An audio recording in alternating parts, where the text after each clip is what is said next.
नरं चैव नरोत्तमं देवीं सरस्वतीं व्यासं ततो जयमुदीरये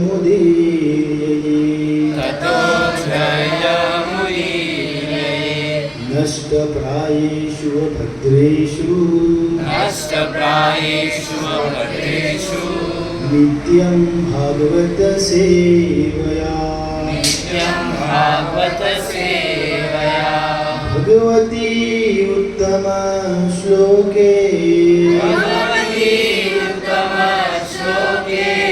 भक्तिरभक्तिरनेष्ठकी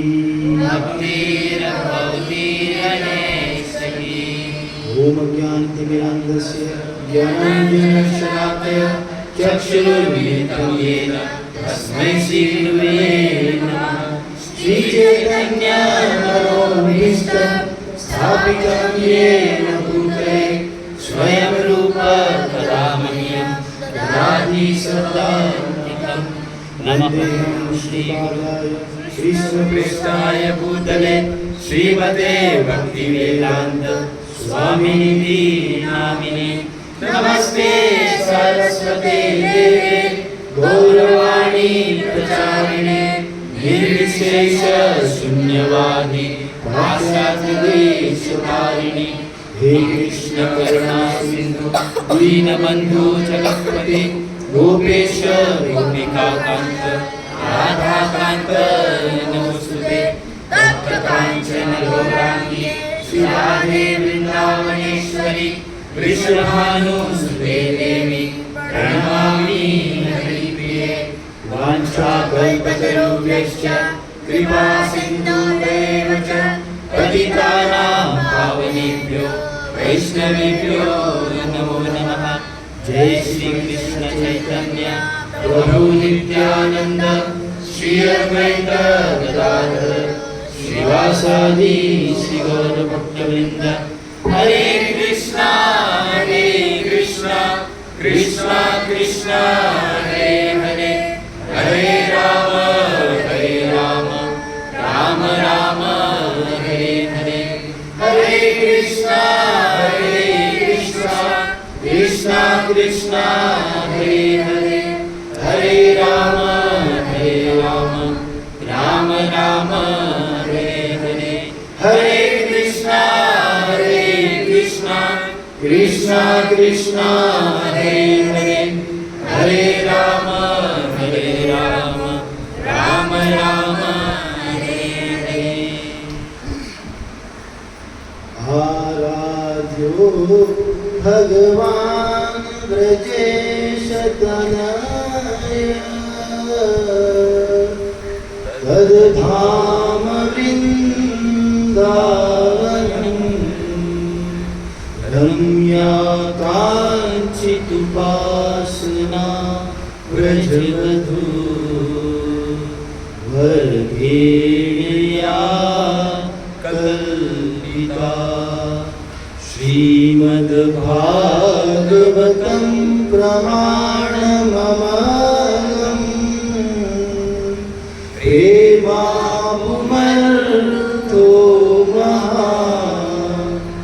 श्रीचैतन्य महाप्रभु मतैदं तत्रागरो न पर तत्रागरो न पर। देवदेव जगन्नाथ प्रवर्तन्ति विनाशन त्राहि मां पुण्डरीकाक्ष पतितं भावसागरे। नमस्ते हलकग्राम नमस्ते मुसलयायुधा नमस्ते रेवती कांता नमस्ते भक्तवत्सल। जय देवी भक्तिदात्री प्रसीद परमेश्वरी। जय देवी सुभद्रा त्वं सर्वेशं भद्रदायिनी सुदर्शन महाज्वाला कोटिसूर्यसमप्रभ अज्ञानदस्य मे देवा विष्णोर्मार्गं प्रदर्शय। हरे कृष्णा कृष्णा कृष्णा हरे हरे, हरे राम राम राम हरे। तो उपस्थित सभी भक्तगणों का इस इस्कॉन के चारकोप सेंटर में जगन्नाथ मंदिर में रविवार प्रतिभोज कार्यक्रम में आप सभी भक्तों का हार्दिक स्वागत है और आपके सबके चरणों में आपके इस दास कालंदी दास का प्रणाम। हरे कृष्ण। हरे कृष्ण। तो बहुत ही बड़ा सौभाग्य है कि आज आप सभी लोगों के समक्ष कुछ दो शब्द भगवान के ज्ञान के बारे में बोलने का एक मौका मिला है।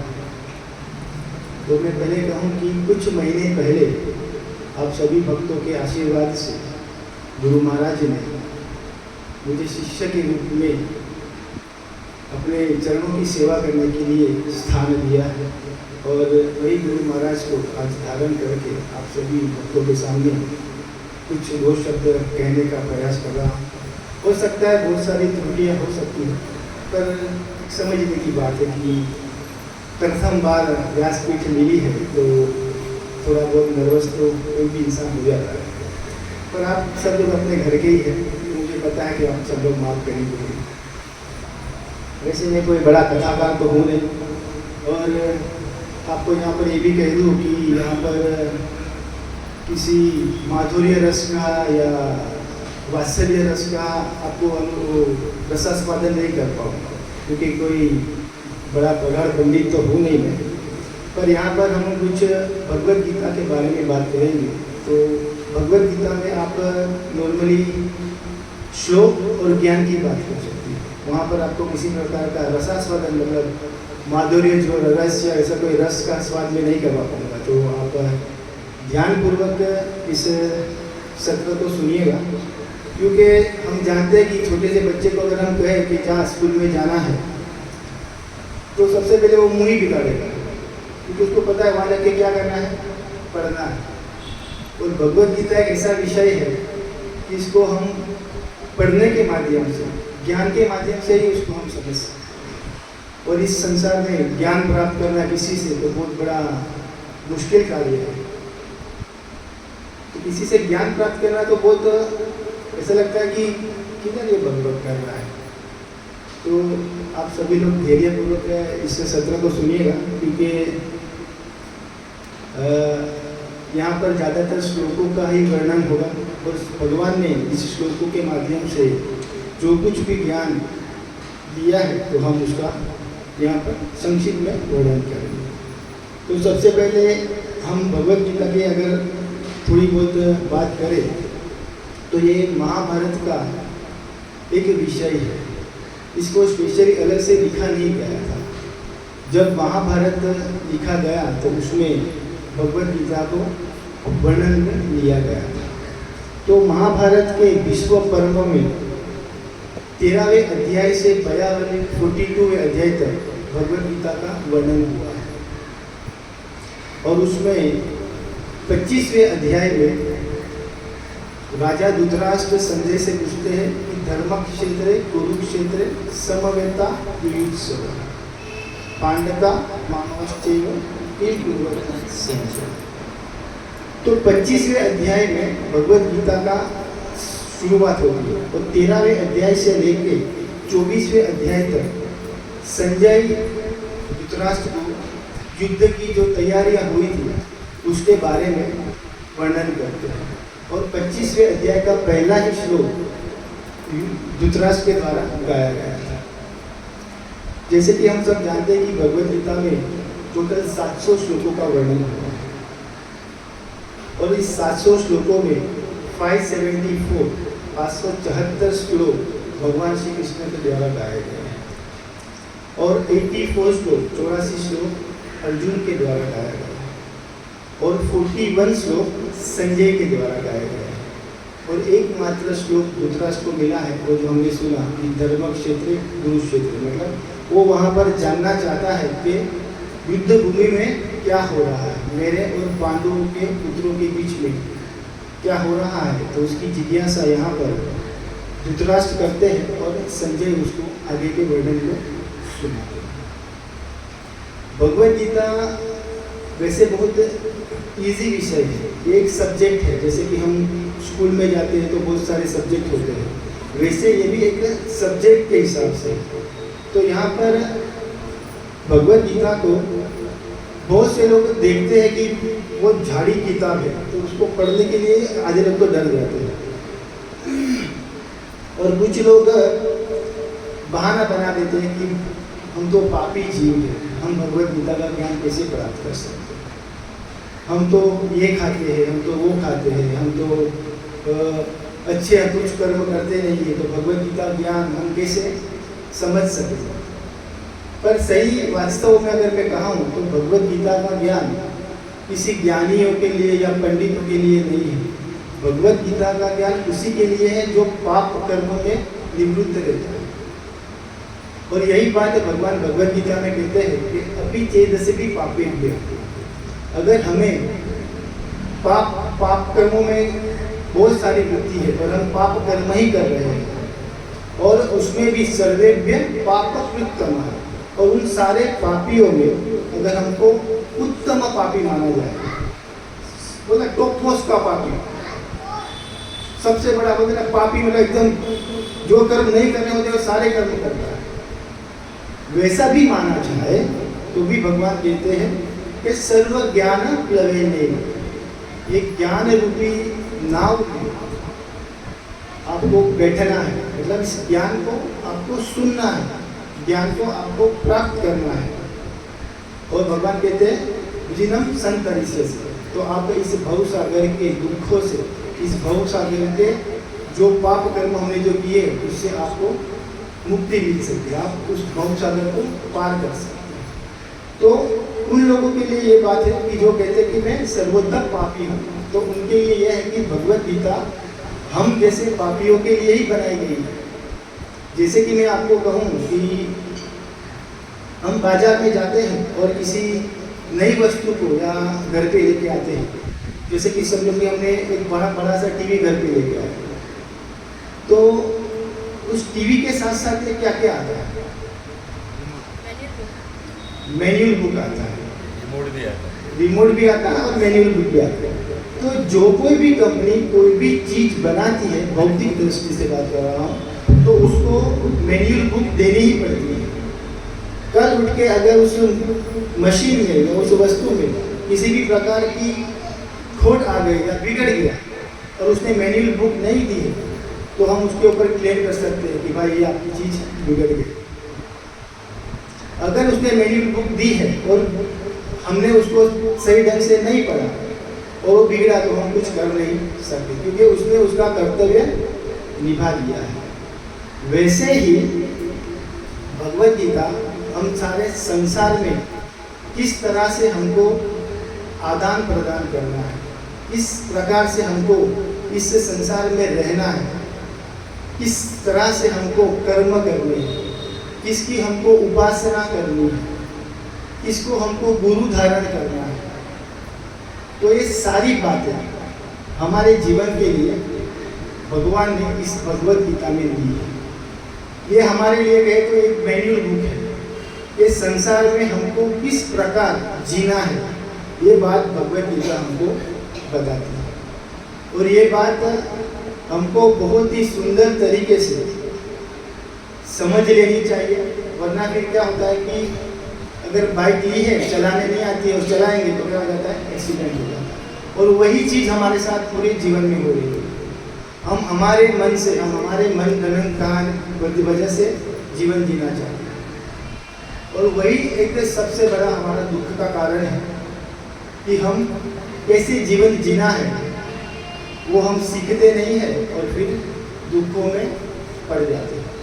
और फिर आखिर करते क्या है कि भगवान मैं बहुत दुखी हूँ, तो भगवान तो दुखी करते ही नहीं, पर कहते हैं कि जो चीज़ दी है तेरे को दुख से निवृत्त होने के लिए, उसका तो ज्ञान प्राप्त नहीं कर रहा है तो दुखी तो होना ही पड़ेगा।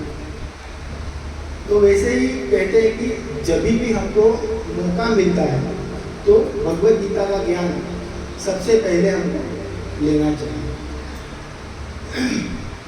यही बात चैतन्य महाप्रभु सनातन गोस्वामी को उपदेश देते हुए कहते हैं कि माया मुक्त जीवेर नहीं स्वतः कृष्ण ज्ञान, माया मुक्त जीवेर नहीं स्वतः कृष्ण ज्ञान, जीवेर कृपा केला कृष्ण विजय। ये जो भगवत गीता है वो कृष्ण के मुखारविंद से निकली हुई है। ये ज्ञान भगवान ने स्वयं हम सभी बद्ध जीवों के लिए दिया है ताकि हम इसका परिपूर्ण से ज्ञान प्राप्त करें और इस जीवन को सार्थक करें। तो हम सभी लोग यहाँ पर यही ज्ञान को थोड़ा बहुत समझने के लिए यहाँ पर जमा हुए हैं, एकत्र हुए हैं और हम थोड़ा उसका प्रकाश करने का प्रयास करेंगे। देखा जाए तो भगवान कहते हैं कि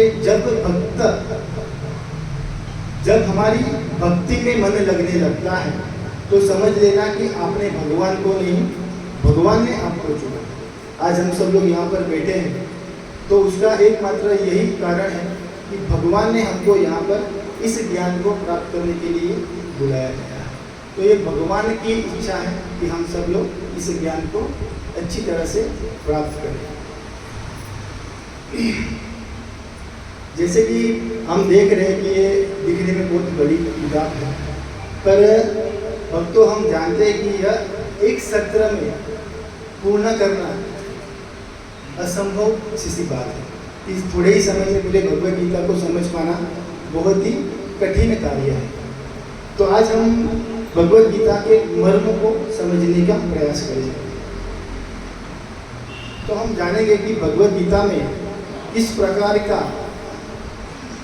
सृजन हुआ था, मतलब किस प्रकार की सिचुएशन तैयार हुई थी कि भगवान को भगवत गीता का ज्ञान अर्जुन को देना पड़ा।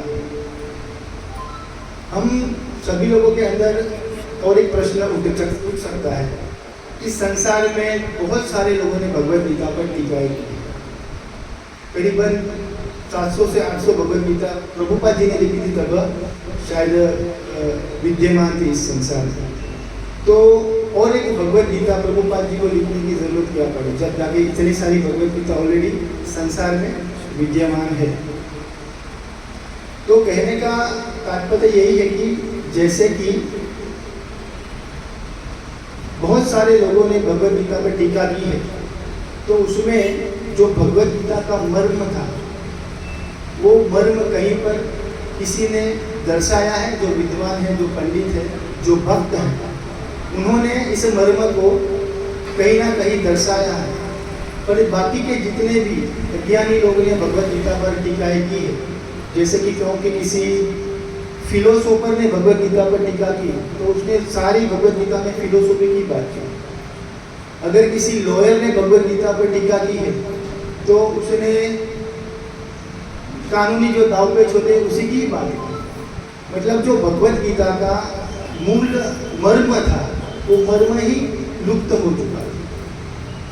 तो इस प्रकार भगवत गीता को यथारूप में, जैसे कि भगवान की वाणी को एज इट इज अगर किसी ने वापिस इस संसार में विद्यमान किया है तो हमारे एकमात्र श्रील प्रभुपाद है, जिन्होंने इस भगवत गीता को सही और सुचारू ढंग से हमें बताया है कि भगवान एक्चुअली क्या कहना चाहते हैं, भगवत गीता में भगवान हमें क्या संदेश देना चाहते हैं। यही बात भगवत गीता में श्रील प्रभुपाद ने की है और इस भगवत गीता का श्रील प्रभुपाद ने शीर्षक भी दिया है कि ये भगवत गीता यथारूप है, इसमें किसी भी प्रकार का दूसरा किसी भी प्रकार का ज्ञान नहीं है। ये एज इट इज है, जैसे ही भगवान ने अर्जुन को सुनाई थी एज इट इज यही भगवत गीता मैंने यहाँ पर विद्यमान की है। और हम सभी को उसी भगवत गीता को पढ़ना चाहिए जिसमें भगवत गीता का मर्म है। वरना फिर क्या हो जाता है कि बहुत सारे शास्त्र अगर हम पढ़ लें तो हमारा जो मन है वो भ्रमित हो सकता है। हमको ओरिजिनल ज्ञान ही पता नहीं चलेगा कि भगवद गीता कहना क्या चाहती है। और यही बात शास्त्र में भी कही गई कि बहु शास्त्रे बहु वाक्य चित्त भ्रम है। बहुत सारे शास्त्र पढ़ लेने से हमारा जो चित्त है वो भ्रमित हो जाता है, हमें पता ही नहीं चलेगा कि हमको एग्जैक्टली भगवद गीता कहना क्या चाहिए। और उसकी वजह से फिर क्या होता है कि साध्य साधना श्रेष्ठ न है निश्चय। यही बात चैतन्य महाप्रभु चैतन्य चरित्रामृत में कहते हैं कि साध्य साधना श्रेष्ठ नहीं हुई निश्चय। तो हम निश्चय ही नहीं कर पाएंगे कि साध्य कौन है, साधना कौन है, हमको करना क्या है, इसकी उपासना करनी है और आगे किस तरह से हमको इस जीवन को जीना है। तो हो सके तो हमको किसी पर्टिकुलर एक ही भगवद गीता, और हम सब गौड़ीय संप्रदाय से जुड़े हैं, तो हमको मात्र और मात्र श्रील प्रभुपाद द्वारा दी गई भगवद गीता को ही पढ़ना है, ताकि हम जान सके कि उसमें एक्चुअल मर्म क्या है। और यही बात भक्ति विनोद ठाकुर भी कहते हैं। जैसे कि अभी हमारा लास्ट काउंसलिंग लेक्चर हुआ था, तो वहाँ पर भक्ति विनोद ठाकुर का एक बहुत ही सुंदर भजन हमारे मनस्वी कृष्णदास प्रभु जी ने सुनाया था। तो उसमें भी यही बात की थी कि भक्ति विरोधी ग्रंथ पाठन करीबो, भक्ति विरोधी व्याख्या कबू ना सुनी। स्वयं चैतन्य महाप्रभु भी यही बात करते हैं। और भक्ति विनोद ठाकुर जो हमारे गौड़ीय संप्रदाय में सप्तम गोस्वामी कहे गए, उन्होंने भी अपने भजन में यही बात की है कि भक्ति के विरोधी जो भी ग्रंथ है उसको हमको पढ़ना नहीं है। और भक्ति विरोधी किसी ने भी व्याख्यान किया है, कहीं पर भी लेक्चर होते, बहुत सारी कथाएं होती है, पर वो भक्ति के विरोधी अगर बात हो रही है तो वो व्याख्यान को भी हमको सुनना नहीं है। ये हमारे जो संप्रदाय के जो बड़े बड़े वरिष्ठ हैं उनकी ये बात है। तो हमको ये बात को बहुत ही अच्छी तरह से समझना है कि हमको कौन सी भगवद गीता का ज्ञान प्राप्त करना। ये भगवद गीता का मूल तत्व यहाँ पर श्रील प्रभुपाद ने हमको दिया है। और यही भगवद गीता को भगवान को वापस से हमको क्यों सुनाना है? तो कहते हैं कि हम सभी लोग कलयुगी जीव हैं, और कलयुग की सबसे बड़ी एक ताकत है, उसको कहते हैं बहिरंगा शक्ति भगवान, जिसको हम माया शक्ति कहते हैं। इस माया शक्ति से हम लोग इतने मोहित हो चुके हैं कि हम लोग भौतिक जगत में समझ ही नहीं पा रहे कि क्या करना है। हम सब लोग अपनी इंद्रिय तृप्ति में ही इतने लुप्त है कि हम समझ ही नहीं पा रहे हैं कि भौतिक जगत में हमको करना क्या है। और इस भौतिक जगत में कहते हैं कि हमको हमारी इंद्रिय तृप्ति के बारे में नहीं सोचना, हमको यहाँ पर भगवान की इंद्रियों को कैसे तृप्त किया जाए उस पर हमको ज़्यादा ध्यान देना चाहिए। और हमारा सौभाग्य है कि हम सभी लोग भगवान के अंश हैं, और भगवान ने हमको इस संसार में जीने के लिए भगवद गीता का ज्ञान दिया है। और यही भगवद गीता को हमको धारण करके ध्यान रखना है कि हमारी इंद्रिय तृप्तियों में सुख ढूंढना नहीं है। इस प्रकार हम कभी भी सुखी नहीं हो सकते। हमको इंद्रिय तृप्ति के बारे में ना सोचकर भगवान की इंद्रियों को कैसे तुष्ट किया जाए उस पर हमको ज़्यादा ध्यान देना है। और यही जीवन का एक सर्वोच्च सिद्ध है कि हमको हमारी इंद्रिय तृप्ति को छोड़कर भगवान को ही तुष्ट करना है। और यही बात शास्त्र में भी कही है कि यस्मिन् तुष्टे जगत तुष्टे। अगर हम भगवान को तुष्ट कर देंगे तो सारा जगत अपने आप तुष्ट हो जाएगा। तो हमको ज़्यादा से ज़्यादा भगवान को ही संतुष्ट करना है और उसकी ही संतुष्टि के बारे में बात करनी है। अगर भगवद गीता का केंद्रीय बिंदु हम कहें तो हम सभी को भगवान की सेवा में लगना है। भगवद गीता में ज़्यादातर श्रील प्रभुपाद ने यही बात की है कि हमको भगवान के साथ जोड़ना है, भगवान के मंदिरों के साथ जोड़ना है, भगवान की सेवा में लगना है। और यही बात हमारी इस्कॉन संस्था और हमारे श्रील प्रभुपाद कहते हैं कि हर मनुष्य को कृष्ण भावना भावी और भगवत भक्त बनना चाहिए और भगवत गीता को यथारूप जैसे उन्होंने कही है उस रूप में हमको भगवत गीता को प्राप्त करना है और यही जीवन का एकमात्र उद्देश्य हमारा होना चाहिए। भक्तों, भगवत गीता को गीतोपनिषद भी कहा गया है। भगवत गीता सारे शास्त्रों का सार है, क्योंकि वेद व्यास जी जानते थे कि कलयुग में किसी के पास उतना समय नहीं रहेगा कि सारे शास्त्र को, 4 वेदों को, 108 उपनिषद को, फिर महाभारत रामायण पढ़ने लगे। तो भगवान को इस बात का पता था कि कलयुग में जीव किस प्रकार से रहने वाला है। तो भगवान ने ये सारे शास्त्रों का जो ज्ञान है उसको कंपाइल करके एक भगवत गीता बनाई, ताकि सारे शास्त्रों का ज्ञान हमको इस भगवत गीता में ही प्राप्त हो जाए। और यही बात गीता महात्म्य में भी कही गई है कि सर्वों उपनिषदों का, जितने भी उपनिषद है वो सारे गाय के तुल्य है। सारे उपनिषद एक गाय के तुल्य है और दुग्धा गोपाल नंदन, इस गाय तुल्य ज्ञान को स्वयं भगवान कृष्ण दुहने वाले। और आगे कहते पार्थो वत्स सुधीर भोक्ता, और यही पार्थ यानी कि हम सब इस ज्ञान को प्राप्त करने वाले। और आगे कहते दुग्ध घृता उत्तम, और ये अमृतमयी गीता का हम सभी लोग पान करने वाले।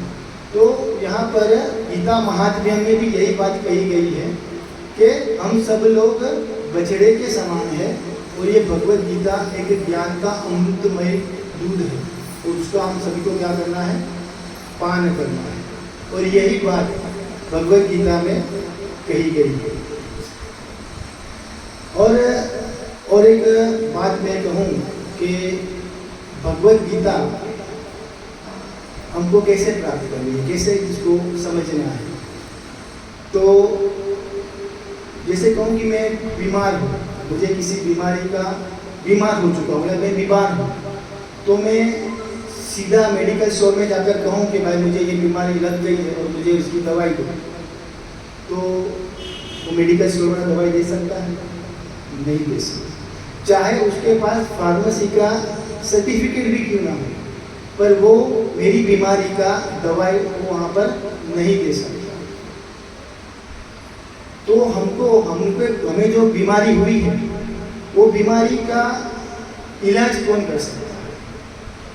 डॉक्टर। तो हमको इस इलाज को करने के लिए सबसे पहले डॉक्टर के पास जाना है और डॉक्टर ही हमको बता सकता है कि किस प्रकार की बीमारी हमको हुई है और वही डॉक्टर हमको लिख के दे सकता है कि अब मेडिकल स्टोर में जाओ, ये दवाई लो और आपको ये जो आपको बीमारी है वो आपको बीमारी ठीक हो सकती है। वैसे ही डॉक्टर के निर्देशानुसार ही हम दवाई दे सकते हैं। हमारे मनमना मतलब से दवाई नहीं दे सकते। वैसे ही भगवत गीता भी किसी भी संस्था में जाकर या किसी के भी पास जाकर हमको ये भगवत गीता का ज्ञान प्राप्त नहीं करना चाहिए। ये भगवत गीता का ज्ञान हमको जिसने गाया है उसी के पास जाकर सुनना चाहिए। ये भगवत गीता का ज्ञान भगवान कृष्ण ने दिया है, तो भगवान के कृष्ण की ये वाणी है, तो हमको यही भगवत गीता को पढ़ना है।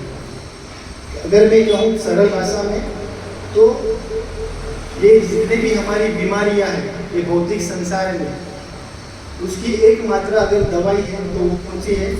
ये है भगवत गीता। और भौतिक जगत में अगर मैं कहूँ कि हमारी सारी परेशानियों के एकमात्र डॉक्टर है तो वो है भगवान श्री कृष्ण। भगवान श्री कृष्ण के द्वारा गाई गई भगवत गीता को ही हमको सुनना है। ये भगवत गीता का प्रयोजन है कि हम सारे भक्त को इस अज्ञान रूपी संसार से उबारना है। प्रत्येक व्यक्ति अनेक प्रकार की बीमारियों से और कठिनाइयों में फंसा है। जैसे कि अर्जुन कुरुक्षेत्र के मैदान में एक दुविधा में पड़ गया।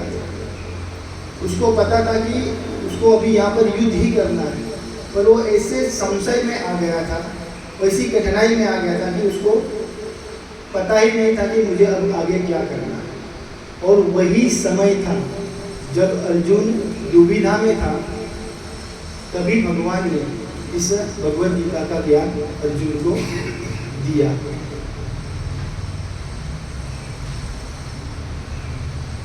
तो भगवद गीता का ज्ञान हम सारे जीवों के लिए भगवान ने यहाँ पर गाया है। और भगवद गीता दिखने में बहुत मोटी किताब दिखती है, बहुत सारे संस्कृत के श्लोक हैं। हम सब लोग यही डर जाते हैं कि हमको तो संस्कृत आती ही नहीं है, तो इसको कैसे पढ़ेंगे। पर बहुत सरल तरीके से श्रील प्रभुपाद ने इस भगवद गीता को लिखा है। सबसे पहले भगवान के द्वारा जो श्लोक गाए गए उसका अनुवाद दिया है भगवद गीता में। उस श्लोक को कैसे तोड़कर हमको पढ़ना है उसको ब्रेकअप किया है, और उसके बाद उस श्लोक में भगवान क्या कहना चाहते हैं उसका तात्पर्य पूरा डिटेल इस भगवद गीता में श्रील प्रभुपाद ने बहुत ही सुंदर तरीके से उसका तात्पर्य, सभी श्लोकों का तात्पर्य दिया है, ताकि हम बहुत ही सरल तरीके से इसको समझ सकें। तो भगवद गीता दिखने में बहुत मोटी और जटिल विषय है, पर इतना है नहीं। भगवद गीता में मुख्य 5 तत्वों पर ही बात हुई है। छठा तत्व भगवान ने बताया ही नहीं है, और यही 5 तत्व इस संसार में है कि हमको यही 5 तत्वों के साथ हमको आदान प्रदान करना, और यही 5 तत्वों को अगर हम सही तरीके से समझ जाएंगे तो हमारा जीवन धन्य हो जाएगा।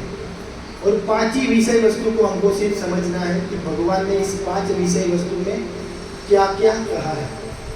तो आइए हम भगवद गीता के इन मूल 5 तत्वों को पहले समझने का प्रयास करें। थोड़ा बोरिंग लगेगा क्योंकि ये ज्ञान का विषय है, तो समझने के लिए एकाग्रता मतलब कंसंट्रेशन होना बहुत जरूरी है, वरना हम समझेंगे कि ये बोलते जा रहा है और कुछ समझ में आ नहीं रहा है। पर यहाँ पर आपको कंसंट्रेशन करना ही पड़ेगा, वरना समझ ही नहीं पाएंगे कि क्या एग्जैक्टली भगवान कहना चाहते हैं। तो भगवान ने 5 विषय वस्तु में सबसे पहले इसमें ज्ञान दिया है, तो वो है ईश्वर। हम सभी को ईश्वर कौन है ये सबसे पहले जानना जरूरी है। हम लोग यहाँ पर ही मार खा जाते हैं कि ईश्वर को ढूंढते ढूंढते आधी जिंदगी चली जाती है। कभी ये मंदिर में तो कभी वो मंदिर में, कभी ये उपवास तो कभी वो उपवास, उसमें ही आधी जिंदगी चली जाती है कि भगवान किधर है, भगवान कौन है, ईश्वर कौन है।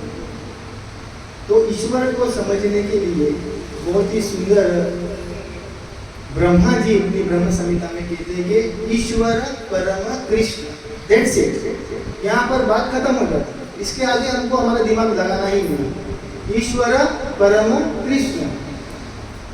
अभी हमको दूसरे भगवान को ढूंढने जाने की जरूरत नहीं है। जब ब्रह्मा जी स्वयं भगवान की नाभि से उनका प्राकट्य हुआ, वही कहते थे कि कृष्ण ही भगवान है, तो फिर बात वहाँ पे खत्म हो जाती है। वहाँ पे ही हमको वहाँ पे ही फुल स्टॉप लगाना है कि और किसी भगवान को ढूंढने की जरूरत नहीं है। और यही बात आगे ब्रह्मा जी कहते हैं कि वो कैसे हैं, तो कहते हैं सत्य चित और आनंद के विग्रह। सत्य, अभी सत्य को ढूंढने जाने की जरूरत नहीं है कि सच्चा कौन है झूठा कौन है। जब कृष्ण कह दिया कि कृष्ण भगवान है, तो वही सत्य है, वही चित है, वही आनंद है। पर हम लोग कैसा है कि आनंद को बाजार में ढूंढने जाते हैं और कृष्ण को यहाँ पे मिलने ही नहीं आते। आनंद बाजार में नहीं, आनंद मंदिर में मिलता है, सत्संग में मिलता है। और यही बात तो ब्रह्मा जी कहते हैं कि कृष्ण ही सत्य चित आनंद के विग्रह है। और ये आजकल की बात नहीं है, अनादिरादि गोविंद है। और वो अनादिकाल से, जब से इस सृष्टि का भगवान ने सृजन किया, तब से वो भगवान है, वही ईश्वर है। और कहते हैं सर्व कारण कारण, सभी जीवों के वो एकमात्र कारण है। हम लोग यहाँ पर ईश्वर की बात कर रहे हैं। पहला तत्व, सभी कारणों के कारण एकमात्र ईश्वर कौन है? तो वो है एक कृष्ण। अगर मैं कहूँ कि मेरे पिताजी के पिताजी, उसके पिताजी के पिताजी और उसके पिताजी के पिताजी के पिताजी, अगर मैं सीढ़ी चढ़ने जाऊंगा ना तो टॉप मोस्ट में मुझे भगवान श्री कृष्ण मिल जाएंगे। यानी सारे जीवों के एकमात्र कारण कौन है? तो ब्रह्मा जी कहते हैं सर्व कारण कारणम, और वो कौन है? भगवान श्री कृष्ण। तो यहाँ पर हमको इस बात पर ध्यान देना है कि भगवान ही कृष्ण है और कोई नहीं है, और सारे ब्रह्मांड के नियंत्रक अगर कोई है तो वो है भगवान श्री कृष्ण। तो यहाँ पर मोटा मोटी हम ये समझ सकते हैं कि भगवान कृष्ण ही ईश्वर है और कोई नहीं है। दूसरा तत्व है जीव। जीव तत्व यानी कि जितनी भी जीवात्माएं इस सृष्टि में है वो सारे जीवों की बात हो रही है, सिर्फ मनुष्य जीव की बात नहीं हो रही। 84 लाख योनि में जितने भी जीव है उस सारे जीव की बात भगवान ने इस भगवद गीता में की। ये भगवद गीता का दूसरा तत्व है जीव। और ये जीव कौन है? तो ये जीव की पुष्टि करते करते भगवान कहते हैं कि ममे वांशो जीव लोके जीव भूत सनातन। ये जितने भी 84 लाख योनि में जितने भी जीव है वो सारे मेरे अंश हैं। ममे वांशो जीव लोके, भगवान ने कह दिया कि ये सारे जीव मेरे क्या है? क्या है? मेरे अंश है। जाग रहे हो? ये सारे जीव मेरे क्या है? अंश है। मतलब मैंने कहा ना सर्व कारण कारण, वो सारे कारणों का कारण कौन है? भगवान। और भगवान भी कहते हैं कि ये सारे जीव कौन है? मेरे अंश है। तो जीव तत्व जब भी भगवान ने इस सृष्टि का सृजन किया तब से है। और आगे कहते हैं जीव भूत सनातन, हम लोग भी भगवान ने सृष्टि का सृजन किया है तब से है। अभी अभी हमारा जन्म हुआ है वो हम नहीं है, आगे हम देखेंगे कि हम क्या है। तो पहला तत्व था ईश्वर, दूसरा तत्व था जीव यानी हम सभी लोग। जीव मतलब मनुष्य ने सारे जीव, कुत्ता बिल्ली गाय भैंस बकरी कीड़े मकोड़े मछली जितने भी है सारे जीव मतलब जीव। यहाँ पर भगवद गीता सारे जीवों की बात कहते हैं। और ये ईश्वर और ये जीव रहते कहाँ पर है? तो भगवद गीता का तीसरा तत्व है प्रकृति। ये जो सारी प्रकृति है वो भगवान के द्वारा रची है। ईश्वर जीव और प्रकृति, एक प्रकृति है वहाँ पर ही ईश्वर रहते हैं और वहाँ पर ही हम सब जीव रहते हैं। और ये प्रकृति किसने बनाई है? तो भगवान कहते हैं ये प्रकृति मेरे द्वारा इसकी रचना हुई है और मेरी ही अध्यक्षता में ये कार्य करती है। भगवान कहते हैं मया अध्यक्षेण प्रकृति, ये सारी प्रकृति मेरी अध्यक्षता में ही काम करती है। सूयते सचराचर, ये चर अचर जितने भी जीव है वो सारे मेरी अध्यक्षता में काम करते हैं। मतलब हम सभी लोग भगवान के कंट्रोल में हैं। वो हमारा कंट्रोलर है और हम उसके द्वारा कंट्रोल किए जाते हैं। पर हम सब एक अहंकार है हमारे अंदर कि मैं ही सब मैंने ही 2 BHK बनाया, मैंने ही 3 BHK बनाया, ये गाड़ी मैंने ही खरीदी, मेरी वजह से ही तो ये सब हुआ है। पर भाई ऐसा नहीं है।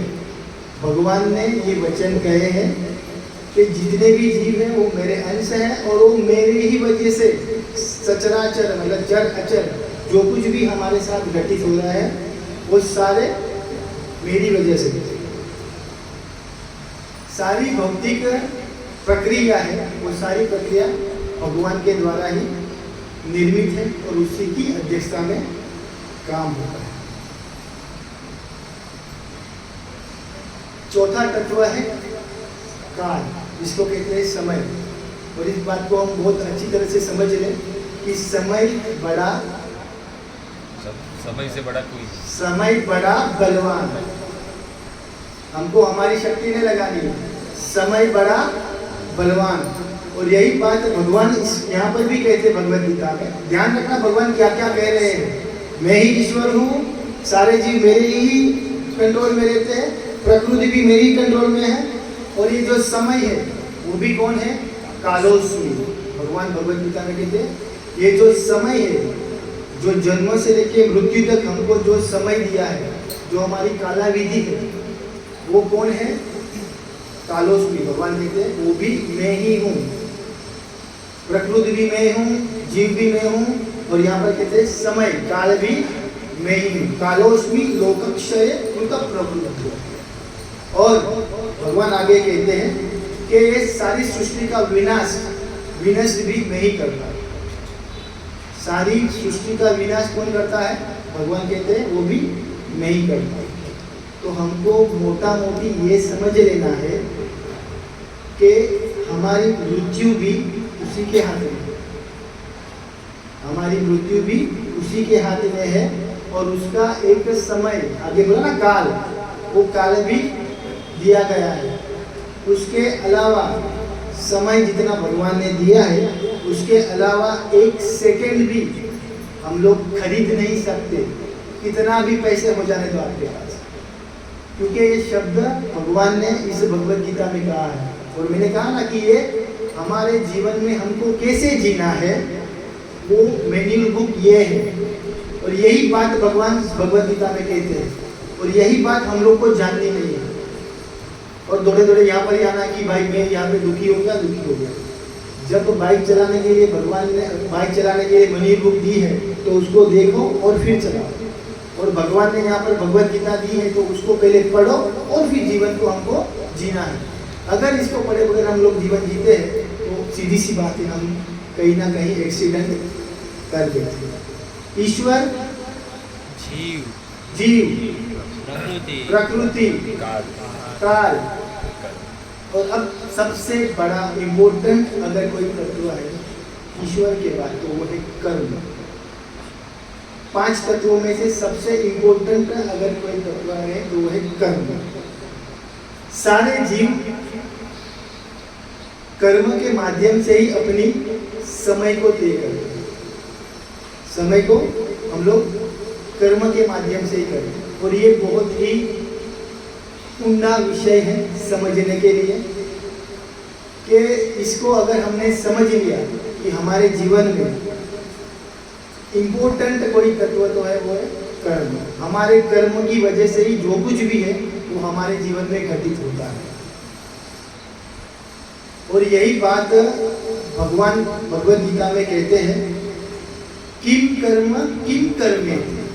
सुनिएगा, किम कर्मेत्री, मतलब कर्म क्या है, अकर्म क्या है, विकर्म क्या है, हमको किसी को पता ही नहीं।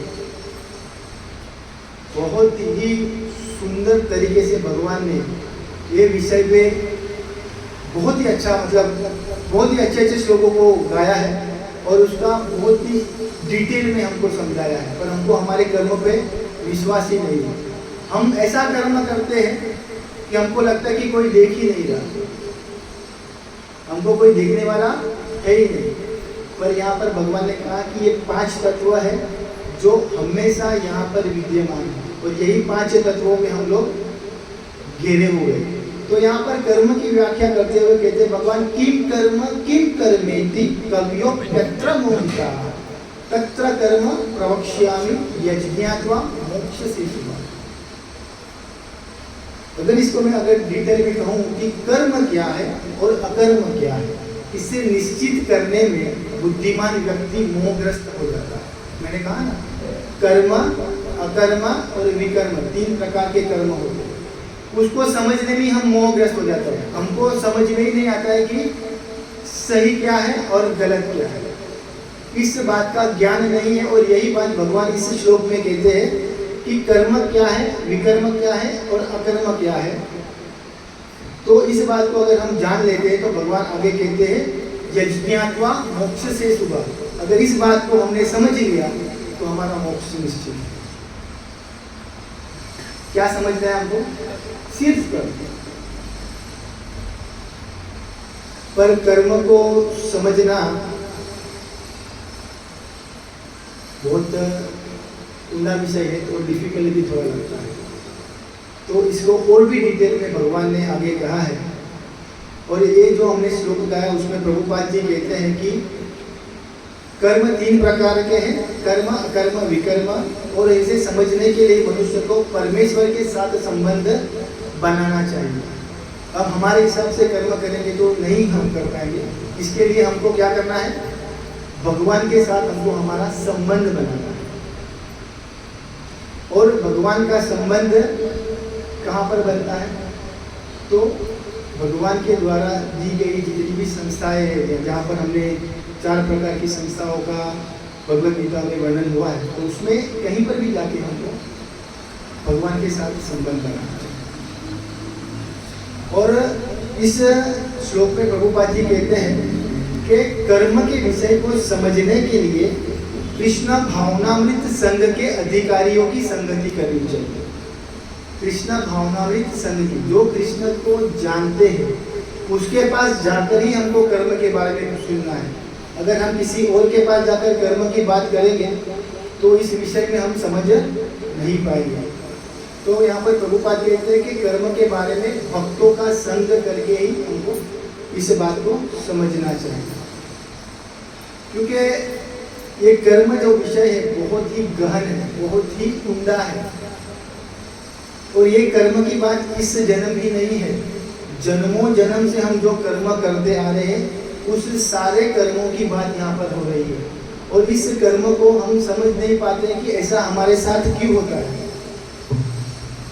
और इसकी वजह से हमको समझ ही नहीं पाता है कि हमारे साथ जो भी घटनाएं घट रही है तो वो क्यों घट रही है। मैंने तो आज तक किसी का बुरा नहीं किया, पर मेरे साथ ऐसा बुरा क्यों होता है?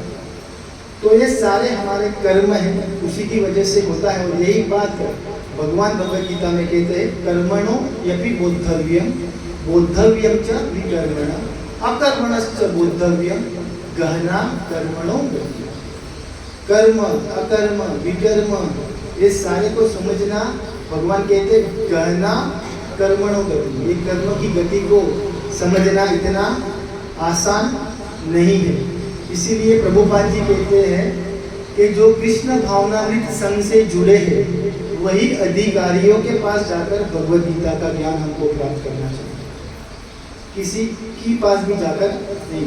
जो भगवान को जानते हैं, जो भगवान की सेवा करते हैं, उसके पास ज्ञान का भंडार है, तो उसी के पास जाना चाहिए ताकि हम भ्रमित ना हो। क्योंकि कर्म की गति, भगवान ने कहा कि गहना कर्मणो गति, इस गति को समझ पाना बहुत ही कठिन है। और हम ऐसे कर्म करते हैं कि हम कहते हैं ना कि हमको कोई देखता ही नहीं है, पर यहाँ पर शास्त्र चिल्ला चिल्ला कर कहता है यथा धेनु सहस्रेषु। क्या कहता है? यथा धेनु सहस्रेषु।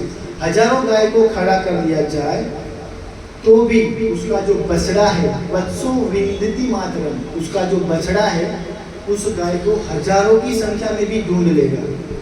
शास्त्र क्या कहता है? जैसे कि बछड़ा हजारों गाय की संख्या में भी अपनी गाय को ढूंढ लेता है, वैसे ही एवं पूर्व कृतम कर्म कर्तार मनुगच्छति। शास्त्र कहता है कि उसी प्रकार एवं पूर्व कृतम कर्म, मेरे पूर्व के कर्म ढूंढते ढूंढते मुझे ढूंढ ही लेते। कर्तार मनुगच्छति, वो सारे कर्म कहीं ना कहीं मैं छुपा रहूंगा ना, तो भी वो कर्म मुझे ढूंढ लेंगे। तो यही बात शास्त्र कहती है कि हमको कर्म इस तरह से करने हैं कि उसका जो फल हमको ऐसा प्राप्त हो कि हमको किसी भी प्रकार की दुविधाएं ना। कर्म करने में हमको बहुत ही सावधानी बरतनी चाहिए। बहुत सारे ऐसे कर्म करते हैं कि ऐसा लगता है कि कोई देख नहीं रहा है, इसका हमको क्या फल मिलेगा, देख लेंगे, जो भी होगा देखा जाए। पर इस कर्म को हम लोग छुपा नहीं सकते। करता मतलब कहते हैं कि कहीं भी आप रहोगे तो कर्म उभर के आता है। और कर्म यानी जीव के द्वारा किए गए कार्य। और अभी हम ये कार्य कैसे करते हैं? तो हम सभी लोग प्रकृति के नियम अनुसार कार्य करते हैं। हम जो भी कुछ कार्य करते हैं तो भगवान ने इस प्रकृति में ऐसे कठोर नियम रखे हैं, उसके कठोर नियम के अनुसार हम लोग कर्म करते हैं। हम कहते हैं कि मैंने किया, हम कुछ नहीं करते, प्रकृति ही हमसे ये सब करवाती है। और यही बात यहाँ पर कहते हैं भगवान की, ईश्वर की साक्षी में जो कुछ भी हम कार्य करते हैं वो हम कर्म की, मतलब उसको कर्म कहा जाता है।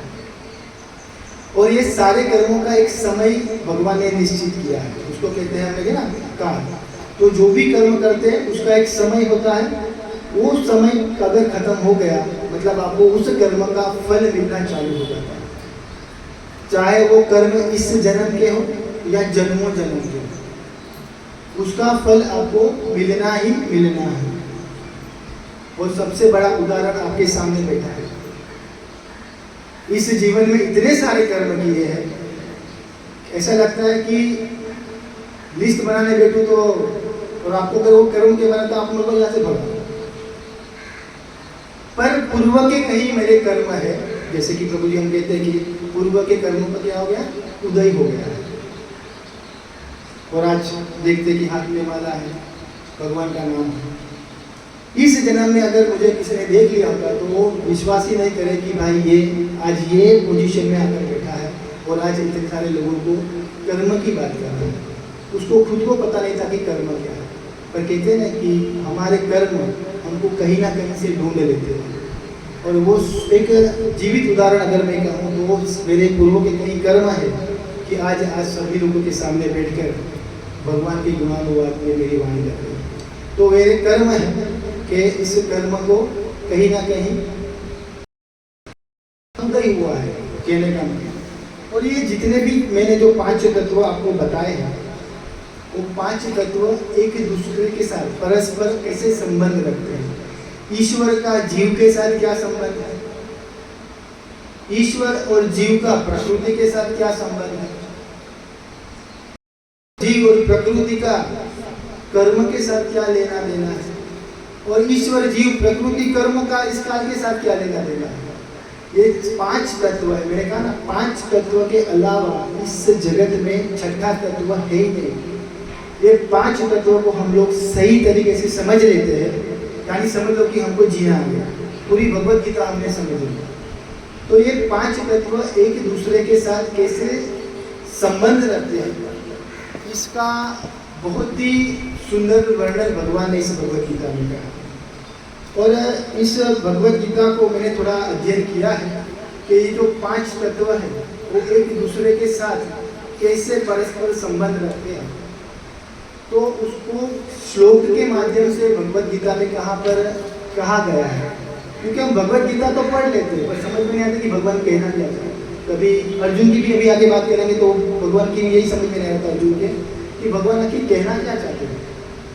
तो ये जो 5 संबंध है उसका परस्पर क्या संबंध है वो भगवत गीता में भगवान ने बताया, और उसका थोड़ा सा वर्क मैंने किया है। आप सभी लोगों को अगर इसका पिक्चर चाहिए तो आप ले सकते हैं, फोटो गिरा लीजिएगा ताकि आपको भगवत गीता पढ़ने में आसानी हो। तो यही फोटो यूट्यूब में एक कालिंदी तले दास के नाम से एक चैनल है, तो उस पर भी मैंने डाला है, तो आपको वहाँ से भी ये फोटो आपको मिल जाए। तो कहने का मतलब ये है कि ये 5 तत्व हैं, वो परस्पर क्या संबंध रखते हैं, वो सारी डिटेल भगवत गीता में कही गई है। अब आगे हम लोग कहते हैं कि इसमें हमने देखा है कि भगवान ने इस ज्ञान को योग पद्धति कहा है। भगवान ने इस ज्ञान को योग पद्धति कहा है। अगर हम योग शब्द की बात करें तो हमको यही समझ में आता है, सर नीचे और पैर ऊपर। हम लोग आजकल उसको ही योग समझते हैं। हमारे शरीर को यूं यूं यूं यूं मोड़ देते हैं और कहते हैं मैं योग करने गया। योग वो नहीं है, वो शारीरिक आप जो भी परिश्रम करते हैं या शारीरिक जो भी आप एक्सरसाइज करते हैं उसका योग के साथ ना कोई लेना है ना कोई देना है। ओरिजिनल योग का संबंध है तो ये भगवत गीता है। और योग शब्द को अगर मैं इसकी व्याख्या करूं तो योग शब्द का मतलब है जोड़ना। योग शब्द का मतलब है जुड़ना। और भगवान ने यहाँ पर सारे अध्याय है उसको योग कहा है। कहने का तात्पर्य यह है कि इस योग पद्धति के माध्यम से हमको भगवान के साथ जुड़ना है। इसको पढ़कर क्या करना है? भगवान के साथ जुड़ना है। इसके लिए भगवान ने इसको योग पद्धति कहा है। तो कहने का मतलब ये है कि ये योग पद्धति है और हम लोग देखते हैं कि इसको अर्जुन विषाद योग, सांख्य योग, कर्म योग, ज्ञान योग, पुरुषोत्तम योग, तरह तरह के भगवान ने नाम दिए हुए हैं। तो इस तरह से भगवान ने इसको योग पद्धति दिया है और योग पद्धति के माध्यम से ही हमको ज्ञान प्राप्त हो सकता है। अब आगे हम लोग चलते हैं कि मोटा मोटी हम लोग को भगवद गीता का जो मर्म था, जो 5 तत्व थे, उसका हम लोग ने थोड़ा बहुत वर्णन किया है और इसको हमको कैसे जोड़ना है, ईश्वर को जीव के साथ, जीव को प्रकृति के साथ, काल को कर्म के साथ कैसे जोड़ना है, तो सारी डिटेल इस भगवद गीता में है। तो हम लोग ज़्यादा डिटेल में नहीं जाते हैं। आगे बढ़कर हम लोग देखते हैं कि भगवान ने आगे इस योग पद्धति में क्या कहा। तो हम चलते हैं भगवद गीता के प्रथम अध्याय में। प्रथम अध्याय में ज़्यादा डिटेल नहीं जाऊँगा क्योंकि बहुत कम समय है और समझ भी नहीं पाएंगे। तो मैं आपको सिर्फ श्लोक का मतलब कौन से श्लोक से कौन से श्लोक में भगवान ने किस प्रकार का वर्णन किया है हम उसकी बात करेंगे। तो प्रथम अध्याय में प्रथम 13वें श्लोक में युद्ध की तैयारी, मतलब युद्ध में किस तरह की तैयारी हुई है उसका वर्णन आगे के 13वें श्लोक में कहा। मुझे पता है कि ये याद नहीं रहेगा क्योंकि हम लोग लिख नहीं रहे। जब भी हम ज्ञान लेने बैठते हैं, बच्चा स्कूल में जाते तो नोटबुक लेके जाता है और पेन लेके जाता है। अभी पहले 13 अध्याय में अर्जुन को क्या कहा गया है तो हमको याद नहीं रहेगा, पर मेरा कर्तव्य है कि आपको थोड़ा यहाँ पर बताऊँ कि पहले 13वें श्लोक में युद्ध की तैयारी हुई है। कौन से योद्धा कौन से पक्ष में खड़ा है उसका वर्णन यहाँ पर हुआ है। और 14वें श्लोक से लेकर 20वें श्लोक में विजय के संकेत दर्शाए गए हैं कि ये युद्ध में विजय किसकी होगी। तो 14वें श्लोक से 20वें श्लोक में विजय के संकेत दिखाए हैं और उसमें भी बताया है कि कौन से योद्धा ने कौन से शंख बजाए। कोई भी कार्य होता है तो पहले शंख बजाया जाता है। तो ये धर्म युद्ध था, तो इस धर्म युद्ध में शंख बजाए गए और कहते पांचजन्य ऋषिकेश, भगवान श्री कृष्ण ने उनका पांचजन्य शंख बजाया। वैसे बाकी सभी योद्धाओं ने भी अपना शंख बजाया। अभी ये जो युद्ध था वो धर्म युद्ध कहा गया है। यहाँ पर अधर्म पर धर्म की विजय होने वाली है। और धर्म कहाँ पर खड़ा रहता है? धर्म वहाँ पर खड़ा रहता है जहाँ पर भगवान श्री कृष्ण खड़े थे। और भगवान श्री कृष्ण कौन से पक्ष में खड़े थे? पांडवों के पक्ष। तो पांडवों के पक्ष में भगवान श्री कृष्ण खड़े थे जो साक्षात धर्म है। वही बात 14वें श्लोक से 20वें श्लोक में कही है कि किसकी विजय निश्चित है। तो यहाँ पर पहले से डिसाइड हो चुका था कि पांडव की विजय निश्चित है। और धर्म हमेशा सत्य होता है, धर्म हमेशा सत्य होता है। और हमने कहा ना कि कृष्ण सत्य, चित और अनंत, कृष्ण ही सत्य है। और वो भी कहाँ पर खड़े हैं? पांडवों के पक्ष में खड़े हैं। और यही बात श्रीमद् भगवद गीता में भी कही है, सत्यव्रतम सत्य परम त्रिसत्यम सत्यस्य योनि निहत्तम च सत्य सत्यस्य सत्यम रुदम सत्य नेत्रम सत्यात्मम त्वम शरणम प्रपन्नम।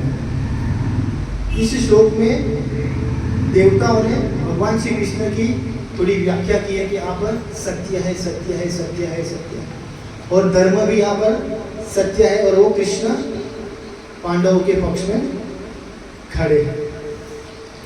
सभी लोग ने अपने अपने शंख बजाए और अर्जुन अपना धनुष बाण लेकर तीर चलाने ही वाला था कि उसको ऐसा कुछ हुआ, ऐसा कुछ भगवान ने उसके दिमाग में डाला कि उसने कहा कि हे कृष्ण, मेरे रथ को दोनों सेनाओं के बीच में खड़ा कर। मेरे रथ को दोनों सेनाओं के बीच में खड़ा कर। और वहां से एक्चुअल भगवद गीता प्रारंभ हुई। वहां पर अर्जुन का जो विषाद है वो किस तरह से दुविधा में आया और किस प्रकार से उसने बहुत सारे आर्ग्यूमेंट किए, अभी मुझे ये युद्ध नहीं करना है, ये युद्ध करेंगे तो ऐसा हो जाएगा, वैसा हो जाएगा, बहुत सारे लोग मारे जाएंगे, वो ज़्यादा वर्णन नहीं करते हैं, लंबा हो जाएगा। तो यहाँ पर भगवद गीता में अर्जुन को विषाद हुआ और इस अध्याय को यहाँ पर अर्जुन विषाद योग कहा गया। अर्जुन विषाद योग। और दूसरे अध्याय में जिसको भगवान ने भगवद गीता का सार कहा है, इसी भगवद गीता के दूसरे अध्याय में पूर्ण भगवद गीता कुछ श्लोकों में भगवान ने सुना दी। भगवान चाहते थे कि थोड़ा बहुत ज्ञान देकर इसको युद्ध करने के लिए माना लूँगा, पर दूसरे अध्याय में भी अर्जुन को समझ में नहीं आया। फिर बहुत सारी दलील की अर्जुन ने और फिर अर्जुन शरणागत हुए, मतलब उसने अपना धनुष छोड़ के भगवान को कहते हैं मैंने बहुत सारी आपके साथ आर्ग्यूमेंट की है पर मुझे कुछ अब समझ में नहीं आ रहा है। और यहाँ पर बहुत ही सुंदर श्लोक अर्जुन के द्वारा गाया जाता है कि कार्पण्य दोषोपहत स्वभाव पुच्छामि त्वां धर्म सम्मूढचेता यच्छ्रेयस्यां निश्चितं ब्रूहि तन्मे शिष्यस्तेऽहं साधिमां त्वां प्रपन्नम्। अर्जुन यहाँ पर हम सभी भक्तों के लिए एक उदाहरण स्थापित करते हैं कि हम जब भी दुविधा में हो जाए तो सबसे पहले क्या करना है, हमारे गुरु के पास जाना है। और हम जब भी दुविधा में रहते तो हम आजू बाजू वाले के पास ही जाते हैं, गुरु को कभी पूछते ही नहीं कि भाई गुरु क्या करो।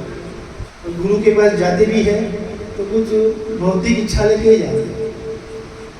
तो कभी भी हमारे जीवन में किसी भी प्रकार की दुविधा आती है तो सबसे पहले हमको गुरु के पास जाना चाहिए।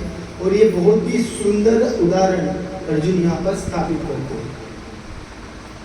अर्जुन भगवान का पार्षद था, उसको सब कुछ पता था, फिर भी उसने भगवान को अपने गुरु के रूप में धारण किया। और फिर यहाँ से भगवान अर्जुन को डांटते भी हैं कि क्या कर रहा है, श्लोक में नहीं जाएंगे। फिर भगवान उसको ओरिजिनल भगवद गीता का ज्ञान देते हैं जो हम सभी को इसको बहुत ही सुंदर तरीके से अपने जीवन में उतारना है। यहाँ पे 11वें श्लोक से लेके 30वें श्लोक तक भगवान अर्जुन को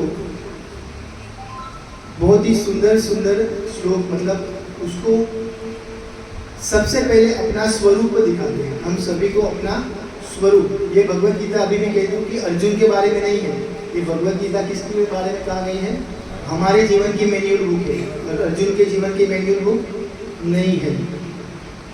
तो यहाँ पर भगवान अर्जुन को देह और देही, इसका मतलब शरीर और आत्मा का ज्ञान देते हैं। दूसरे अध्याय में बहुत ही सुंदर आत्मा के विषय में दिया गया ज्ञान है। अभी ये आत्मा कुछ 5 तत्वों में से कहाँ पर रिलेटेड होती है,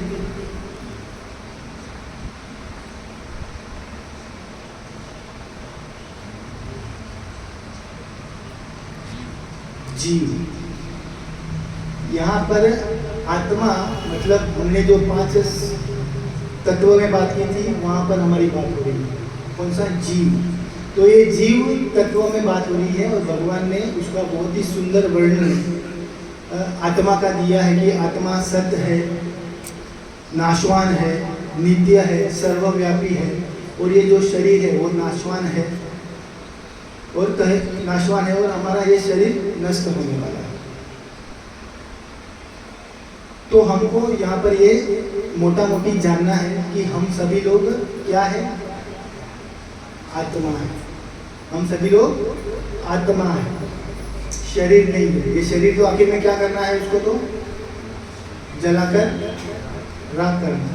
तो यहाँ पर जिस जीव की बात हो रही थी, जिस जीव की बात हो रही थी वो हमारी बात हो रही थी, और वो आत्मा की बात हो रही थी कि हम सब क्या है, हम सब लोग आत्मा है। और आगे भगवान कहते हैं कि नत्वे वाहिम जातु नासम नत्वम नेमे जनाधिका। ऐसा कोई समय ही नहीं है कि मैं ना रहा हूं ना तुम रहे हो। बात सुनेगा, ऐसा कोई समय ही नहीं है, ना मैं रहा हूं ना तुम रहे हो। मतलब कहने का मतलब है कि ऐसा कोई समय नहीं है कि हम लोग इस धरातल पर नहीं है। हम बहुत मतलब कैसे ना कि जब से कृष्ण ने इस सृष्टि का सृजन किया तब से हम इस सृष्टि पर हैं। और आगे कहते हैं नच्वेनम भविष्यामः, और ऐसा भविष्य में ऐसा कभी नहीं होगा कि हम लोग नहीं रहेंगे। तो इस श्लोक को भगवत गीता का मूल आधार कहा गया है। अगर इस श्लोक को हम लोग समझ लें तो हमको ज़्यादा समझने की जरूरत नहीं है। हम ज़्यादातर क्या करते हैं, इस शरीर में रचे बचे रहते हैं। हम आत्मा की तरफ देखते ही नहीं है कि हम लोग क्या है, आत्मा है। हम लोग शरीर की तो उसको बोलते हैं ना, उसको लाली लिपस्टिक लगाने में पूरा जीवन निकाल देते हैं। तो हमको ये जानना जरूरी है कि हम मनुष्य है और हम एक जीव है, और हम जीव क्या है, आत्मा है, और हम लोग सनातन है। और यही बात प्रभुपाद जी भी कहते हैं कि I am not a body, I am a soul. हम लोग आत्मा है। इस बात को हमको बहुत ही सुंदर तरीके से समझना है। और यही बात को कैसे जान सकते हैं, जब तक हमारे में विवेक नहीं आता। अभी आप बोलेंगे विवेक कौन है? विवेक ये है कि हमको इस बात का ज्ञान होना चाहिए कि हम आत्मा है, शरीर नहीं है। इस बात को विवेक कहा जाता है। और ये विवेक हमको कहाँ पर प्राप्त होता है? सत्संग में। अगर हम सत्संग में ही नहीं आएंगे तो हमको पता ही नहीं चलेगा कि हम एक्चुअली हमारा स्वरूप क्या है। तो सत्संग में आना बहुत ज़रूरी है, और सत्संग में ही आपको पता चल जाएगा, हमको पता चल जाएगा कि विवेक क्या है। और यही बात शास्त्रों में कही है, बिनु सत्संग विवेक ना हो। अगर हम सत्संग में नहीं जाएंगे तो हम लोग को विवेक प्राप्त नहीं हो पाएगा।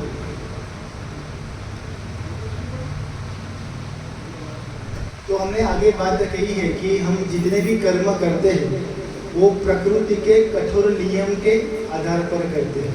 और यही बात भगवान आगे कहते हैं, त्रिगुण्य विषयान वेदा निस्तेर गुण्य भवार्जुन निर्द्वंद्वो नित्य सस्वस्थो निर्योग सेवा आत्मवान। हम जो भी कार्य करते हैं वो प्रकृति के कठोर नियम से करते हैं। अभी यहाँ पर किसकी बात हो रही है? प्रकृति। 5 तत्वों में अभी यहाँ पर किसकी बात हो रही है? प्रकृति।